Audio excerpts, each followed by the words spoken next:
നമസ്കാരം. തെക്കൻ തോട്ട്സ്. ഒരിടത്തൊരു വലിയ ധനികനായിട്ടുള്ള ഒരു കൃഷ്ണഭക്തനുണ്ടായിരുന്നു. ആള് വലിയ കൃഷ്ണ ആരാധകനാണ്.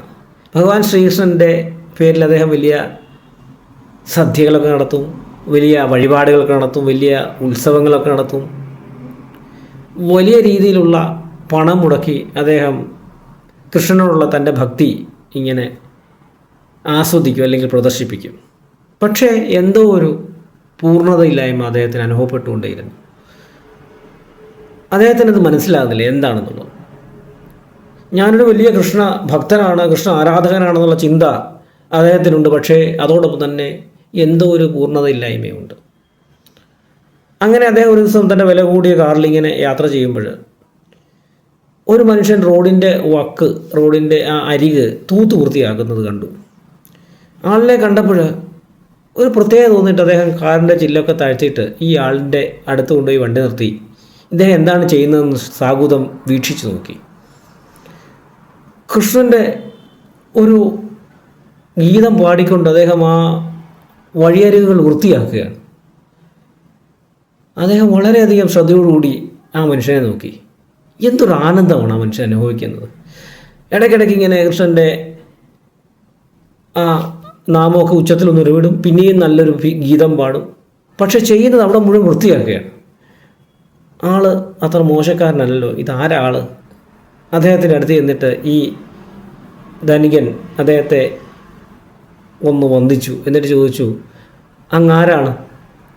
ഉടനെ ആ മനുഷ്യൻ പറഞ്ഞു, ഞാനൊരു സാധു പാവം. അങ്ങ് എന്തായി ചെയ്യുന്നത്? ഞാനിവിടെ എല്ലാം വൃത്തിയാക്കിയാണ്. എന്തിനാണ് ഇങ്ങനെ വൃത്തിയാക്കുന്നത്? ഇത് വൃത്തിയാക്കുന്നത് ഇവിടെ വൃത്തികേട് ആകാതിരിക്കാൻ വേണ്ടി. ഇവിടെ മുഴുവൻ വൃത്തികേടല്ലേ.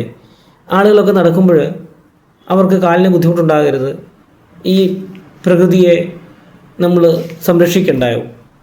അങ്ങനെ ഓരോ ചോദ്യങ്ങൾ ചോദിച്ചു, ഉത്തരങ്ങൾ പറഞ്ഞു. ഇത് കേട്ടതും ഈ ധനികൻ ചോദിച്ചു, അങ്ങ് വലിയ കൃഷ്ണ ആരാധകനാണോ? അദ്ദേഹം ചിരിച്ചിട്ട് പറഞ്ഞു, ഞാൻ കൃഷ്ണ ആരാധകനൊന്നുമല്ല, ഞാൻ കൃഷ്ണനെ അനുകരിക്കുന്ന ആളാണ്. കൃഷ്ണനെ അനുകരിക്കുകയോ? അതെങ്ങനെ? അത് വളരെ എളുപ്പമാണ്. കൃഷ്ണനാകാൻ വളരെ എളുപ്പമാണ്. ഈ മനുഷ്യൻ പെട്ടെന്ന് അത്ഭുത സ്തബ്ധനായിപ്പോയി. കൃഷ്ണനാകാൻ എളുപ്പമാണെന്നോ? അതെങ്ങനെ സാധിക്കും കൃഷ്ണനാകാൻ എളുപ്പമാണെന്ന്? ഉടനെ ആ സാധു മനുഷ്യൻ അദ്ദേഹത്തിൻ്റെ ജോലി ചെയ്തുകൊണ്ട് തന്നെ പറയുകയാണ്, നോക്കൂ, ഞാനിപ്പോൾ ഈ ചെയ്യുന്നത് കൃഷ്ണനാകാനുള്ള കർമ്മമാണ്. നിങ്ങൾക്ക് കൃഷ്ണനാകാൻ വളരെ എളുപ്പമാണ്. നിങ്ങൾ ഒരിക്കലും കൃഷ്ണനെ ആരാധിക്കരുത്, മറിച്ച് നിങ്ങൾ ഭഗവാൻ ശ്രീകൃഷ്ണനെ അനുകരിക്കണം. അതെങ്ങനെയാണെന്നറിയാമോ? എന്താണോ കൃഷ്ണൻ ചെയ്തത് അത് നിങ്ങൾ ചെയ്യുക. വിശന്നിരിക്കുന്ന ഒരു മനുഷ്യന് നിങ്ങൾ ആഹാരം കൊടുക്കുമ്പോൾ, നിങ്ങൾ കൃഷ്ണ കൃഷ്ണ എന്ന് ജപിച്ചു കൊടുക്കുമ്പോൾ, മനസ്സിൽ ഉരുവിട്ട് കൊടുക്കുമ്പോൾ, ആ വിശന്നിരിക്കുന്നവനെ ഭഗവാൻ ശ്രീകൃഷ്ണനായി കണ്ടുകൊണ്ട് അവർക്ക് ആഹാരം കൊടുക്കുമ്പോൾ അവർ പറയും, ദാ കൃഷ്ണൻ വന്നിരിക്കുന്നു, എനിക്ക് ആഹാരവുമായി. നിങ്ങൾ വളരെ എളുപ്പം തന്നെ കൃഷ്ണനായില്ലേ.